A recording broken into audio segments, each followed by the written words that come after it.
What's going on, guys? Tommy Nichols, Blue Collar Boys, here with Mr. Mike Matthews. He is a candidate who is running for the Navarre Water Board down there in the beautiful South End, man.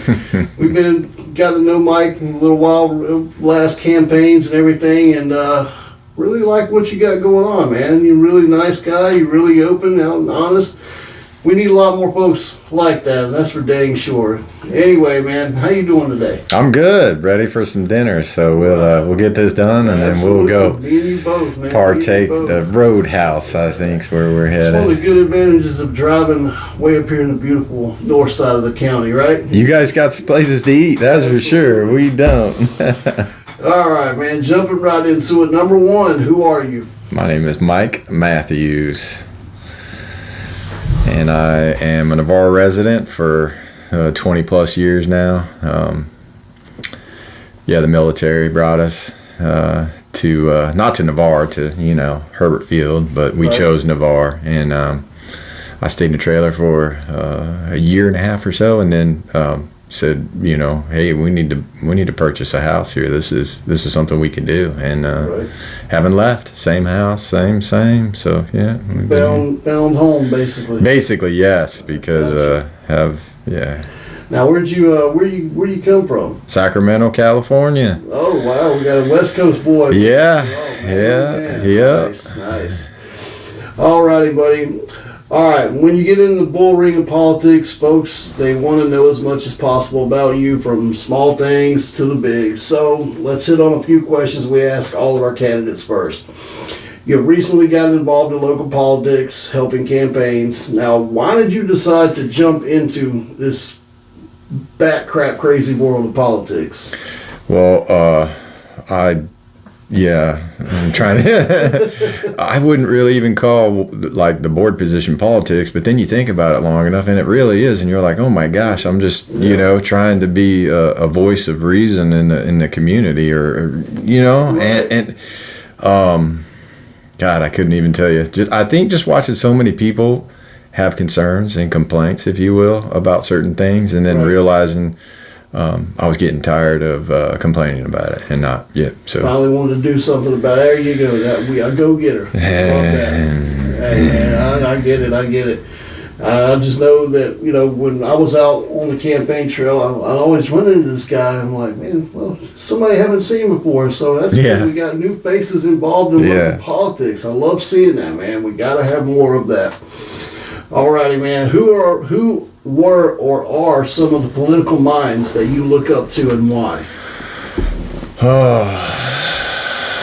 Political minds, huh? It's kind of an interesting biz. I mean, if you go local, right? I mean, I do like Matt Gaetz. Little outspoken. We were talking about him on the way in, actually, as in, people are going to start picking on him, right? I said, well, I think he's going to hold his ground. So, I respect that, holding your ground. I think, McCarthy, when they say his body of work is a little weak, that is suspect, however you want. Yes, totally agree, right? But the guy raises money, does that, he does this, he's got 200, so, At the end of the day, that's what the name of the game is right there. Yeah, sadly. So I know, right? So I like Matt's fire, for sure. I think... Now, when we go back, let's see, what about some founding fathers? Anything like Washington or Jefferson, anybody like that? Yeah, I mean, I realize now how much I enjoy learning about history and such. Absolutely. And yes, definitely a Washington, because I think, these guys almost educated themselves and went out and figured it out. So definitely, I like everybody till so anybody that stepped forward to do the job is fine with me. Absolutely. I don't know how to say that different. You nailed it. Like you said, educate themselves. Look at what they created. Yes, that creation. Is absolutely amazing right there. And watch what we're not creating right now is super frustrating. You imagine if they could go back in time or come forward in time and see what's going on now? They would be sick. Yeah, absolutely they would. They created this perfect system, and we are just kicking it down the drain. Awful. It's sad. It really is. Yeah. Anyway, buddy, What do you / did you do for a living, and why did you choose that profession? I know you hit on the military, but is there anything else, or what's going on there? Yeah, the military, pavements and equipment operator in the military, and so got out and wanted to stay in the equipment. And on the outside, that means that you're a site guy, so you're doing storm, water, equipment, the parking lot, the pond, that kind of stuff. So that was cool. I did that for a few years, and was always doing little residential type work, you know, and then that just turned into residential building. So I'm a residential contractor, building contractor. You get to see all the wonderful changes firsthand then, right? Sure. Yeah. Sure, yeah. We can call them wonderful, huh? Yeah, I mean, a piece of dirt too. Yeah. Alrighty, man.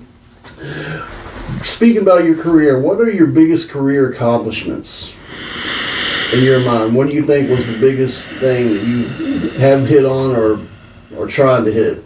I think it's building these homes, building somebody's, you know, hopefully wealth creation, right? I mean, that's the biggest investment you'll make. It's the quickest way to, you know, the American dream and wealth. So that somebody can move into a house and hopefully live for quite a few years without having to outlay a bunch of cash. Some of these houses are being built so fast they're falling apart before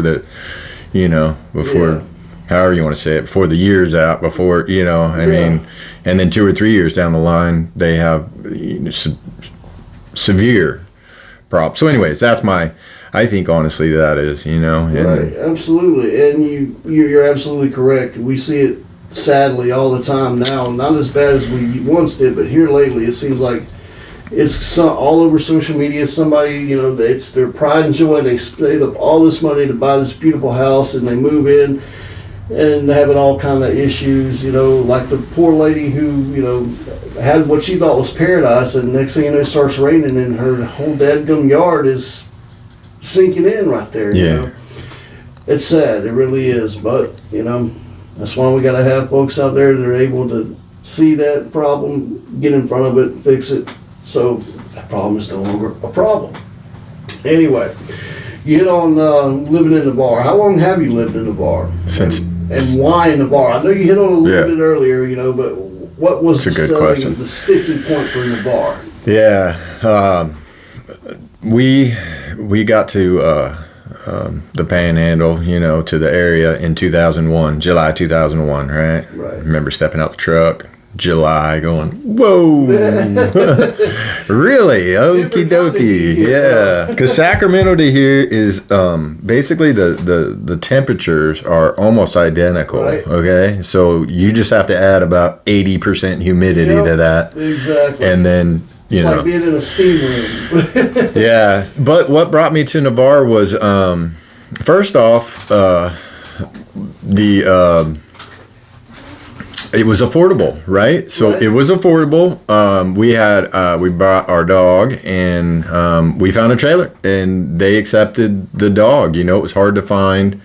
First of all, something that we could afford, because I was a little two-striper, you know, so you didn't have a lot of money. I think our housing allowance was $600 or something. It was pretty tight, you know. And we found this trailer for $400, and they took the dog. So we could get places, but then they didn't want the dog, right? So it was a combination of that, and then when we decided to purchase, it was the space. We were getting a little bit more space, you know. Obviously, like you guys are up here in the north end, and you got more space. So for the south end, in my view, that's where you were going to get the most space. If you went to Fort Walton, you know, your car would be hanging out in the road, you know, trying to park in the driveway, and I felt that and was like, ooh, so kind of pushed me down the road a piece. Yeah, I don't blame you there.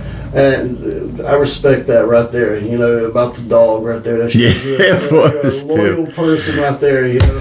He kept her company while we were gone, and they were buds, you know, and that was right.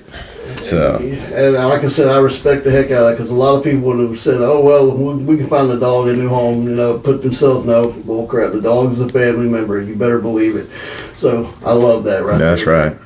All righty, now hitting on it, the water board questions. Why are you running for the water board?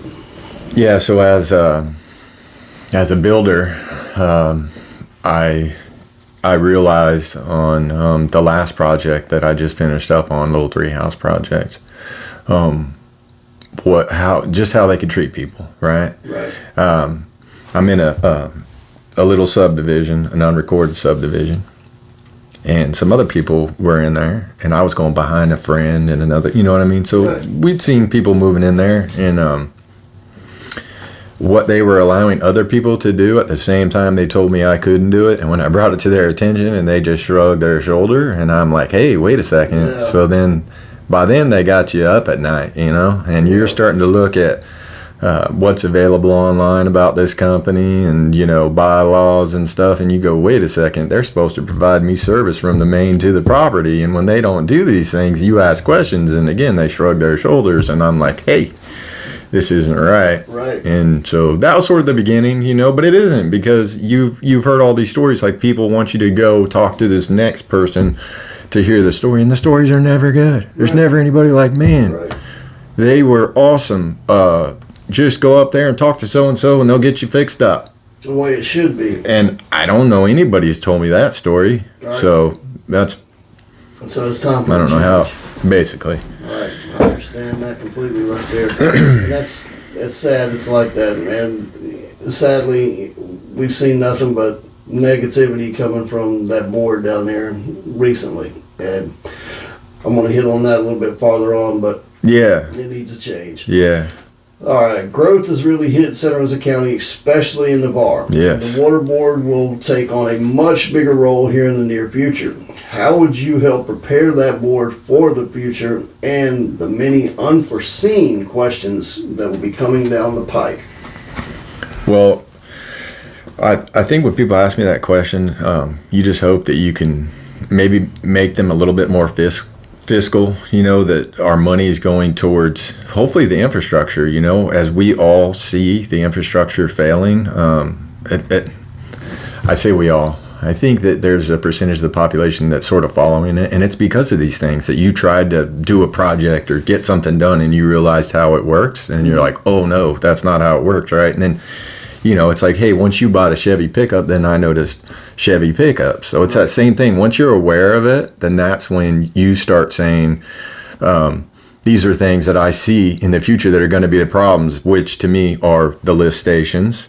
You know, people's service lines are pretty old. So like a bridge, like a road, there's a time frame for all these things, and you need to start putting them in the rotation of replacement. That it just doesn't last forever. And so the fear is that they're spending all this money on equipment and labor and golf courses, and I understand the need for the golf course. Okay, Right, that's the But- next question right there. I know I'm getting ahead of myself, but they're all connected. They're all connected. So I like the thought that we could hold them fiscally responsible, and that if there's a major incident, so that they're not like, oh, well, now we got to raise you another 10%. You know, we got to make up for all of this. I'm hoping that we can accomplish the needs of the water department in a smaller package, right? Right. I mean, it seems like they're growing and growing and growing, and also there's just things that I can't see from the outside, right? I can make estimations about. Right. So sometimes you just need to see what is going on, and hopefully, being on the inside, you'll be able to say, okay, hey guys, come on, you know, let's that line item, we need to work on that one for sure. How do we fix that? That's a thought.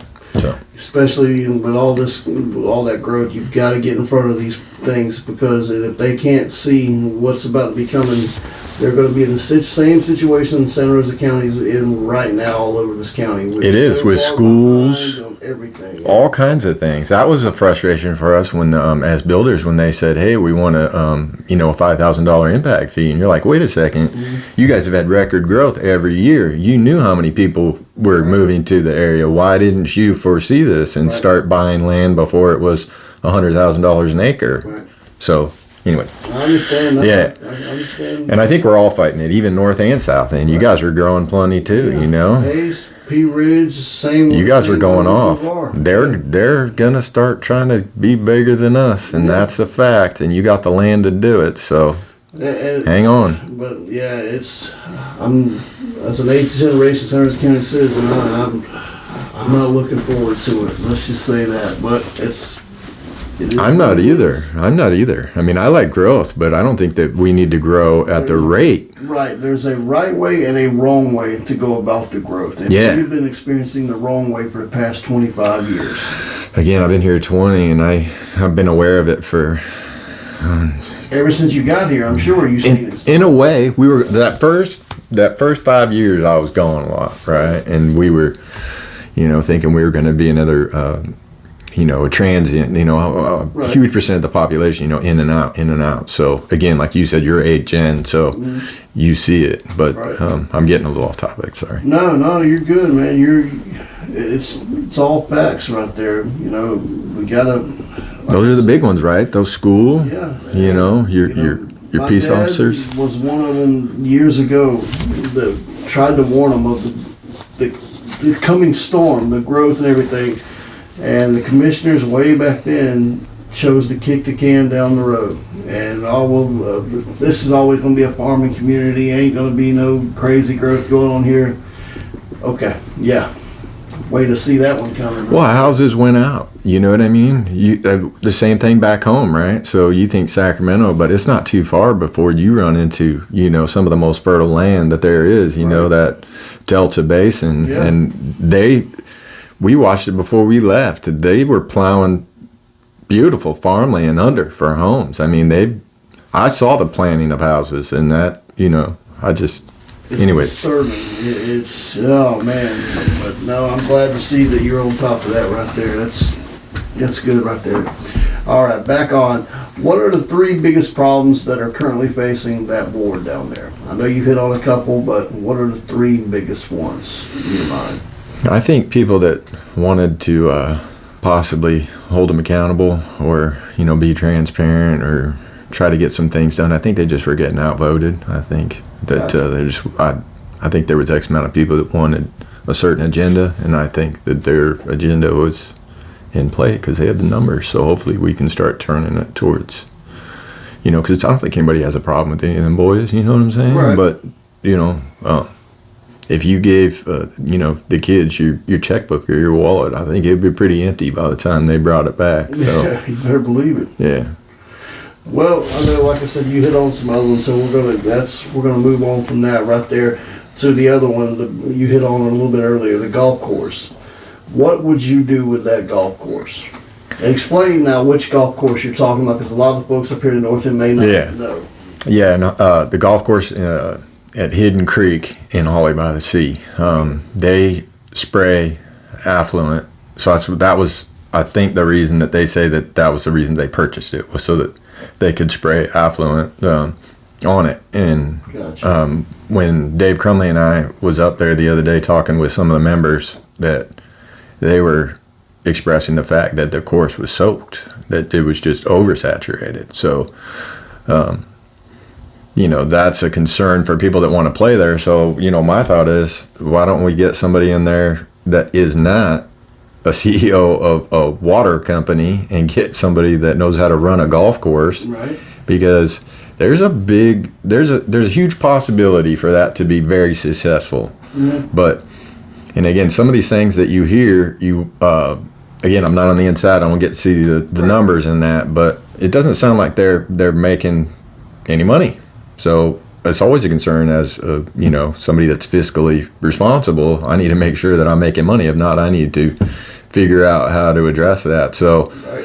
and if that means hiring somebody to run a golf course, then that's probably what we should do, rather than some guy who's good at managing water and sewer business, knows nothing about golf other than how to whack a ball badly. Right. So get somebody in there. There's a ton of potential. The restaurant was closed down with the last CEO. I don't understand that. There was a whole bunch of stuff that was going on that I don't know about because I'm not a golfer, okay? Right. But the community needs a golf course, Yeah. and it has one. So let's make it profitable. And Absolutely. I think the start is to get somebody in there to run it And that's as a business, not as a spray field, as a Right, business. exactly. So there's a difference, right? yes, you better believe it. Or then it's just a spray field. And that's brings more common sense back into that office right there. And, somebody from the outside looking in probably thinks that a golf person is running that golf course and has no clue that there's not. Right. It's somebody that's on a water board running the show down there, not a golf pro or whatever, you know? Yeah, you need a golf pro, you need a golf manager, you Common need sense government right Yep. there. Alrighty, buddy. Now we gotta hit on the stuff. Alrighty, you ready? ready. When you run problems, buddy, you start living in a glass house, and everything about you, good and bad, comes out. And recently, we heard of a big incident in your past. Now, we all know none of us are perfect, and we all make mistakes, but there are some that will be concerned about this past naturally. So, Mike, please tell us what went down, and if you have learned from your mistake, and how can the voters trust that you are a changed man and can lead with absolute confidence?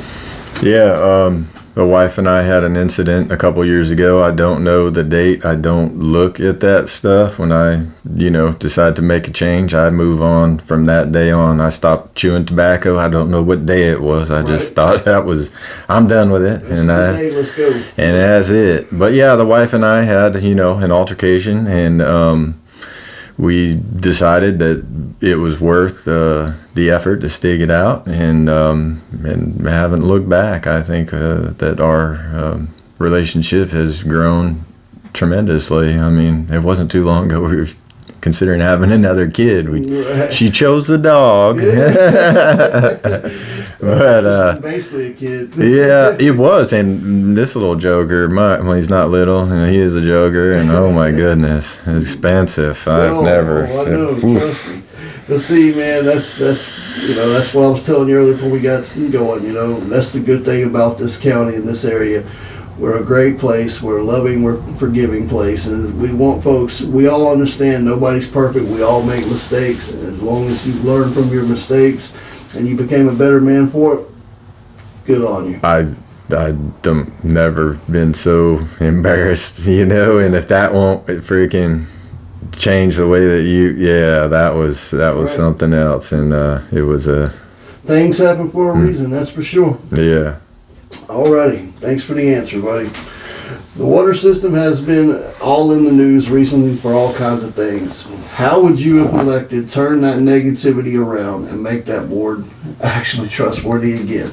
Again, I think you got to go back to what we were saying, where there was X amount of people that wanted to do good, and some that just kind of were out for, either spite or vengeance or what have you, right? I mean, I heard about that ice maker, James and Daryl and friends, acquaintances, years before, that came out. Sure seemed like they were ready just to attack somebody at any, the word's eluding me, any evidence of somebody's potential wrongdoing, Okay. brought against them, but it was fake. We knew it right off. It's like, wait a second. I don't even think the building has been there as long as they were spouting. Something like 14 or 16 years scenario on a...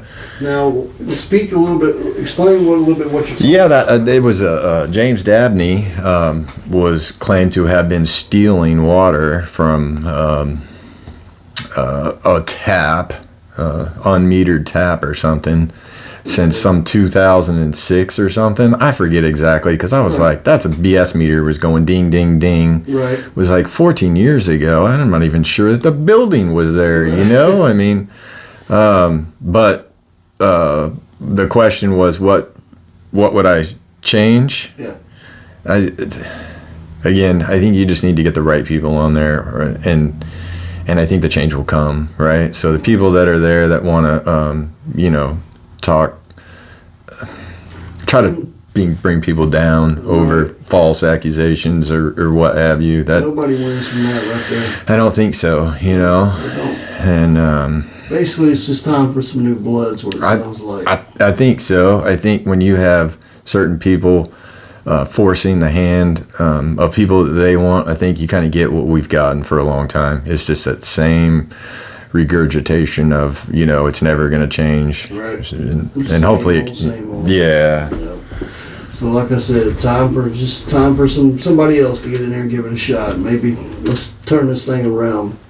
All right, buddy. We got a couple more, and then we can get you out of here, and you guys can go eat some dinner. That's the plan. All righty, man. Why Mike Matthews for the water board? I think if you ask me a question, I will give you an honest, straight answer. I do not. There's no need to lie. I don't lie. There's no need. I don't want to have to worry about trying to keep all the lies straight. Okay. I would rather have just a honest conversation with somebody, and then if they have a concern, try to fix it. I feel like I have a fixer mentality. And I think it's just an easier way to be. Absolutely. And you're an easy person to talk to. You seem like an everyman right there. You're an outdoor guy that's worked his butt off his whole life. And a lot of folks around here can relate to that right there. I hope so. I don't think anybody's better than the next person, Absolutely. And I think that gets missed a lot, I mean, the guy that comes and sucks the portalet out, try to make conversation with him, he's got a crappy job, really? But hey, I need that toilet clean, buddy, so let's make sure, That's why you treat everybody the same. I don't care if you're the president or if you're working at a store down the road. No, you're going to get treated the same. That's what I try to do. Yeah, I appreciate that. All right, man. Well, now tell everybody when the election is and how can they get in contact with you if they have any questions, concerns, and all that wonderful jazz. And like I said, when is that election? Yeah, the 17th of January at the golf course at Hidden Creek. It's coming up. Yep. So it's 11 days now. Yeah, so at the golf course at Hidden Creek. So 7:30 a.m. to 7 p.m. on the 17th of January is when you can walk in, show them your driver's license is sufficient, or maybe a bill, or just tell them, this is me at the thing, and hopefully they got some list. I'm trying to remember. It's been a little couple years, but yeah. And it seems like we've been honestly going back and forth a little bit on our little waterboard group, about what is acceptable. An absentee ballot is available from the 4th to the 7th, and then is it available to turn in on the 17th? Yeah. And I mean, I would. The whole country's going through the same. Basically, I really like to just show up on day of and go plink. But some people know, work takes over and you need an absentee ballot. Look, that's do your thing. We just want people to vote. Typically, there's only like 300 to 500 people vote in that water board election, and it's just not enough people for how many members. 17,000 members or something, and 300 show. See, that is, oh my, that you see what I mean? Gets me aggravated more than anything else about these. We live in a great area, don't get me wrong, but if people, they want to gripe, they want to complain about this, that, and the other, but when it comes time to do something about it, make that change, go and vote. Nowhere to be. I know. It drives me batty, man. Right. And then they want to wonder why, so and so stayed in office or this person got in office. Well, nobody voted them out. There you go. Bingo. Run unopposed. These guys run unopposed. Basically, yeah. So now, if somebody wants to get a hold of you, how can they go about doing that? I'm not sure if I should give out my telephone number, but Facebook or anything like that. I don't go on Facebook. The wife does. Like if anybody that's on the board, or, so if you get on the board, then you'll have a Holly Navarre water system, email address. You know what I'm saying? Right. So, I mean, if you think I'll give them, my email address. Yeah. Well, email. So say somebody watches this, and they live in that area, and they're like, okay. I'm just trying to decide what I want to give out. You or somebody else you're running against, I want to find out where he stands on this, but how do I get in contact with him? So yeah, what's an email address? All right. So it's Mike, Mike Matthews, Matthews, dot as in period, construction at yahoo.com. Okay. And guys, we'll put that up there. So if you live in that area and you actually vote in that election, you have any questions you would like, send him your question, and I'm sure he will get back to you and give you an answer. Definitely. All right, buddy. Well, I appreciate it. I've had a great time sitting down with you, talking to you once again, and I know your wife and the kids are ready to go get some grub on. Yep, and I know I'll see you soon. Yeah, absolutely, my friend. Have a good one, brother. Toodles, guys.